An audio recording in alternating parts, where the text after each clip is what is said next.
and you're the leader of the team, and you're supposed to be selfless, and you know, you're supposed to have everybody's back, and you're supposed to pass credit along. I think that's tough for the quarterback position. I don't know how that.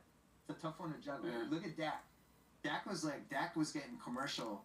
I read this story about how they offered Dak some commercial, and he said he didn't want to do it because it would distract from Sunday's game. And he's just very about the team. I'm just about Sunday, and that's it. I think when you do that as a quarterback, you win. And when you're doing the stuff that some of the stuff Cam does, if you're winning, it's great. But when you're 4-8, yeah, it's not so good. Yeah, it's not that great. Now, what do you say to people who say you don't translate the TV well?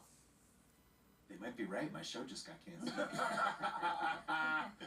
You know, the podcast is great. You're a great writer. Yeah. Listen. I thought we did some good stuff on the NBA show, especially the first year. I had fun at the draft. I think a lot of it depends on what the vehicle is. By the way, a lot of people at ESPN, as soon as the show got canceled, they're like, he never was good on TV. I know. Yeah. Well, what's interesting about that is I didn't want to come back to Countdown for the second year, and they were all lobbying me because it was brutal to do that show. It was like 55 times a year. You're getting up at 6:30 on Sunday morning to do the 9:30. You're on the road for 5 weeks. I didn't want to do it again, and they all lobbied for me to do it again. So I was like, well, what about all the emails I have? Terrible. Yeah, 2013 when you were whatever.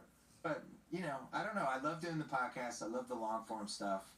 The freedom of everything that you get to do now. Maybe TV's too structured for you.